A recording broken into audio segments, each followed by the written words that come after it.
Welcome everyone, this is Zan Ta with Repo Products. Today's video is on what's new in Revit 2026. This is a PowerPoint presentation video only. Please look forward to future videos showing point-specific new enhancements. Before we jump into our video, just some quick information about us as a company and who I am. My name is Zan Ta. I'm an Autodesk Expert Elite, Autodesk Services Marketplace Provider, and Autodesk Certified Instructor. I'm the Lead Application Engineer, Autodesk Technical Specialist for Repo Products. Repo Products has a company that's been around for well over 45 years. We are based in Smyrna, Georgia. We have a wide variety of divisions and services that we can provide to you as our customers. We have a laser scanning division. We have a software division. We have a 3D modeling division. We have multiple divisions for small and wide format printers and plotters and everything else in between. We also have valued partners as well that we pair up with and work over the years. If you are local and you would like to come visit the office and take a tour, just stop in and ask anybody to stop what they're doing, and they can help you with getting a nice tour of our facilities so you know who we are, what we do, and how we can work with you and your company to do more. Now, when we take a look at the new features in Revit 2026, there are 6 areas that they have focused in on. New design capabilities, enhanced model quality and accuracy, increased project efficiency, better decision making, improved collaboration and interoperability, and lastly, better documentation and deliverables. There are several new features and enhancements both to the core features of the software as well as the discipline-specific features such as architecture, MEP, and structure. We will not go through everything in this PowerPoint presentation. It'll take too long. What I have done is I have highlighted those specific top value features that I see are great new additions to 2026 that you can take advantage of right away. For example, instance-based reference label parameter, shared parameters in view reference family labels, title block scale override.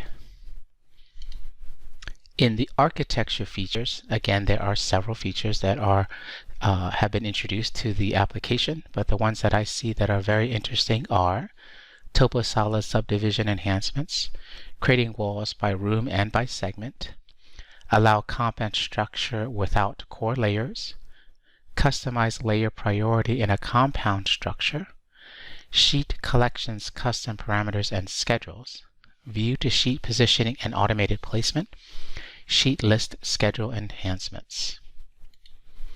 There are also multiple features that are new for structure and MEP as well, and hopefully in the future I will be able to touch those as well. Let's take a look at the core features in 2026. View reference enhancements. We now have the ability to have instance-based view reference labels. So when you are working with creating, say for example, a detail section marker, the default will either be nothing or will be set up to allow you to put in similar or typical, but now since you have an instance-based view reference label, you can write anything you want in there. You also have shared parameters in view reference family labels, for example, call-out heads, elevation marks, section marks, and view references. We have a title block scale override function now that allows you to input whatever you wish. By default, it will say varies, but you can go into that parameter and specify whatever you need. In the way of Architecture 2026 features and updates, topo solid enhancements. So the subdivision functionality has been enhanced to allow for a negative subdivide offset. It also allows you to create subdivision types and work with multiple subdivisions overlapping each other within one topo surface. This makes it easier for you to work with multiple topo surfaces and being able to create the design that you need a little easier. Creating walls by room and segment. This is a new feature that allows you to create walls based upon either a closed area or existing wall segments. This also works with columns and linked walls. It does not work with curtain, ellipse face, and in-place walls.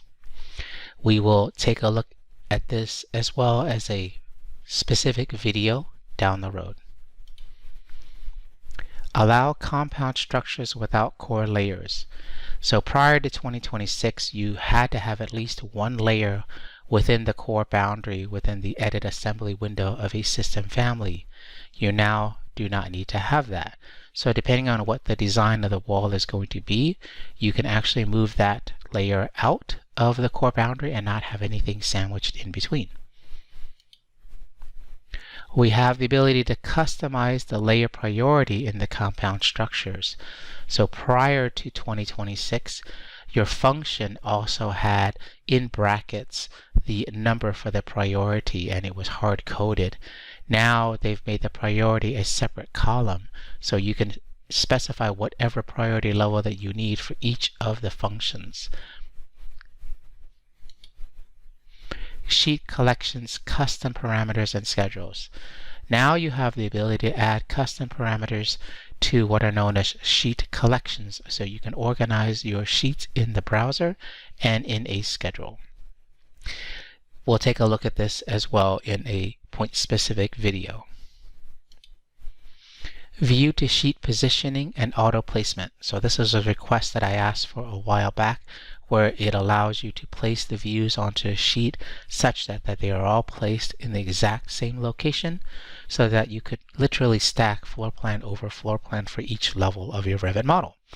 So they have now allowed that in 2026, and we'll take a look at that as well when we create those point-specific videos. Sheet list schedule enhancements also have been enhanced to give you the scale, the sheet width, and the sheet height. And it has built-in and shared title block parameters for family and project. It's available on all the title block instances. It's read-only when the sheet has a single title block, and it's modifiable for multiple title block sheets, and only one of them can be primary. So these are the what I call top value features for the Revit 2026 updates that came out. Again, like I said, there are a ton more of updates that are available.